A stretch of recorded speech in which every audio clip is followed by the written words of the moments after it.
সারাদিনের নিউজ বৃত্তান্তে আপনাদের স্বাগত। আপনাদের সঙ্গে রয়েছে আমি অনিন্দিতা।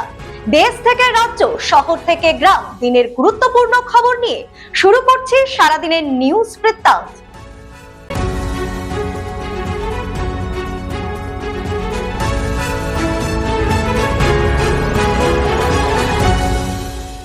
সারাদিনের নিউজ বৃত্তান্ত নিবেদন করছেন জুয়েলার্স, সোনা যা সর্বক্ষণের। Agnishwar jewellers, NS road, Raiganj. Shri Dhaka jewellers, আভিজাত্যের গয়না। ত্রিনয়নী জ্যোতিষ কার্যালয়, শ্যামপুর মোড়, দেবীনগর, রায়গঞ্জ। নেশামুক্ত সমাজ করতে Raiganj unity foundation, Rupahar, Raiganj. North বেঙ্গলের সেরা সুপার স্পেশালিটি হাসপাতাল Jibanrekha. Spectrum health care diagnostics, Apollo clinic, এখন রায়গঞ্জে। উত্তর দিনাজপুর জেলার চোপড়া এলাকায় জাতীয় সড়কে একটি গ্যাসবাহী ট্যাঙ্কারে ভয়াবহ অগ্নিকাণ্ডের ঘটনা ঘটেছে। হঠাৎ আগুন লেগে যাওয়ার মুহূর্তের মধ্যে দাউ দাউ করে জ্বলতে থাকে ট্যাঙ্কারটি, যার জেরে এলাকায় ব্যাপক চাঞ্চল্য ছড়ায়। খবর পেয়ে ঘটনাস্থলে পৌঁছয় দমকলের দুটি ইঞ্জিন। দমকল কর্মীরা দ্রুত আগুন নিয়ন্ত্রণে আনার কাজে নামেন। নিরাপত্তার স্বার্থে জাতীয় সড়কে সাময়িকভাবে যান চলাচল বন্ধ রাখা হয়। প্রাথমিকভাবে মনে করা হচ্ছে যান্ত্রিক ত্রুটি বা গ্যাস লিকের জেরে এই অগ্নিকাণ্ডের ঘটনা ঘটতে পারে। তবে ঘটনার প্রকৃত কারণ খতিয়ে দেখছে পুলিশ ও দমকল বিভাগ। ঘটনায় এখনো পর্যন্ত হতাহতের কোনো খবর নেই। আসন্ন বিধানসভা নির্বাচনকে সামনে রেখে ভারতীয় জনতা পার্টির উদ্যোগে শিলিগুড়িতে সাংবাদিক বৈঠক অনুষ্ঠিত হয়। শিলিগুড়ি বিজেপি মিডিয়া সেন্টারে আয়োজিত এই বৈঠকে উপস্থিত ছিলেন রাজু বিস্তা, হর্ষবর্ধন সিংলা এবং শঙ্কর ঘোষ।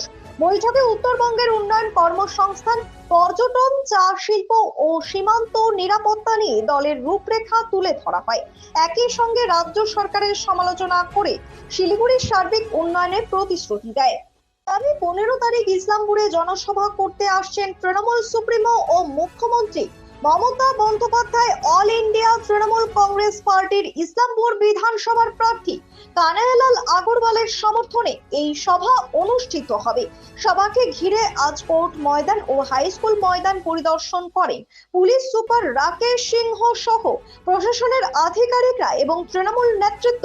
কোর্ট ময়দানে জনসভা হবে আর হাই স্কুল ময়দানে তৈরি করা হবে। কর্মী সমর্থকদের সঙ্গে নিয়ে জনসংযোগ সারলেন রায়গঞ্জ বিধানসভা ক্ষেত্রের সিপিআইএম প্রার্থী জীবানন্দ সিংহ। শনিবার রায়গঞ্জ থানার 14 নং গ্রাম পঞ্চায়েতের বিভিন্ন গ্রামে প্রচার সারেন এই বাম প্রার্থী। গ্রামের খেটে খাওয়া সাধারণ মানুষের সাথে একান্ত আলাপচারিতায় তাদের অভাব অভিযোগের কথা শোনেন প্রার্থী। পরে সাংবাদিকদের মুখোমুখি হয়ে জানান, শিক্ষা এবং কর্মসংস্থানে তৃণমূল সরকারের আমলে গ্রামগুলির অবস্থা বেহাল হয়েছে। সাধারণ মানুষের জীবন দুর্বিষহ হয়ে উঠেছে এই সরকারের আমলে। একের পর এক প্রাথমিক বিদ্যালয় বন্ধের মুখে। শিক্ষার এই সংকট গ্রামীণ ছাত্রছাত্রীদের জীবনে অভিশাপের মতো হয়ে দাঁড়িয়েছে। আগামী দিনে সিপিআইএম ক্ষমতায় এলে প্রাথমিক শিক্ষার পুনর্জীবন ঘটবে বলে মত তার। প্রতিদিনের প্রতি মুহূর্তের খবরের আপডেট পেতে চোখ রাখুন নিউজ বৃত্তান্তের ফেসবুক পেজে। সাবস্ক্রাইব করুন নিউজ বৃত্তান্ত ইউটিউব চ্যানেলকে।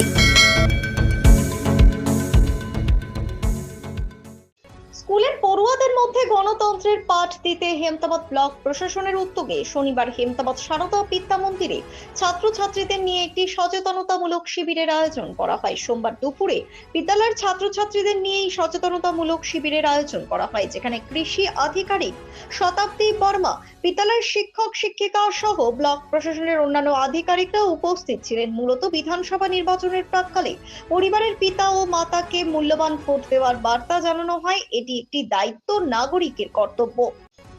জলপাইগুড়ি জেলার তিস্তা নদীর চরে ভোট প্রচারে গিয়ে নিখোঁজ হলেন এক ভারতীয় জনতা পার্টির কর্মী। নিখোঁজ অমল রায়, বয়স 35, ময়নাগুড়ির হিলাপাকড়ি সংলগ্ন বৈকুর গৌড় গ্রামের বাসিন্দা। শুক্রবার বিকেলে প্রচার শেষে ফেরার সময় পায়ে হেঁটে নদী পার হতে গিয়ে স্রোতের মুখে তলিয়ে যান তিনি। খবর পেয়ে ঘটনাস্থলে পৌঁছায় পুলিশ ও সিভিল ডিফেন্স এবং শুরু হয় তল্লাশি অভিযান। শেষ খবর পাওয়া পর্যন্ত তল্লাশি অব্যাহত রয়েছে। অনুষ্ঠিত হলো রায়গঞ্জ চেম্বার অফ কমার্সের সভাকক্ষে রায়গঞ্জ কলাকুঞ্জ সঙ্গীত বিদ্যালয়ের বার্ষিক সাংস্কৃতিক অনুষ্ঠান। শুরুতে প্রদীপ প্রজ্বলন ও অতিথি বরণের মধ্য দিয়ে অনুষ্ঠানের শুভ সূচনা করা হয়। এ বিষয়ে জানা যায়, আজ শনিবার এই কর্মসূচিটি অনুষ্ঠিত হয়। বিদ্যালয়ের ছাত্রছাত্রীরা এই অনুষ্ঠানে সঙ্গীত ও নৃত্য পরিবেশন করেন। আরো জানা যায়, এই বিদ্যালয়ের বর্তমান ছাত্রছাত্রীর সংখ্যা প্রায় 170 জন। অনুষ্ঠানকে কেন্দ্র করে দর্শকগণের উপস্থিতি ছিল চোখে পড়ার মতো। এদিনের অনুষ্ঠানে উপস্থিত ছিলেন সঙ্গীত বিদ্যালয়ের অধ্যক্ষ গৌরাঙ্গ চন্দ্রপাল, অতিথি অধ্যাপক দীপক বর্মন, সঙ্গীত শিল্পী পার্থ সেনগুপ্ত, সঙ্গীত শিল্পী অমিত সেনগুপ্ত, বিদ্যালয়ের প্রথম ছাত্রী জয়া চৌহান সহ বিদ্যালয়ের ছাত্রছাত্রীগণ। এছাড়াও উপস্থিত ছিলেন অভিভাবক ও অভিভাবিকাগণ। সারাদিনের নিউজ বৃত্তান্ত আজ এই পর্যন্তই।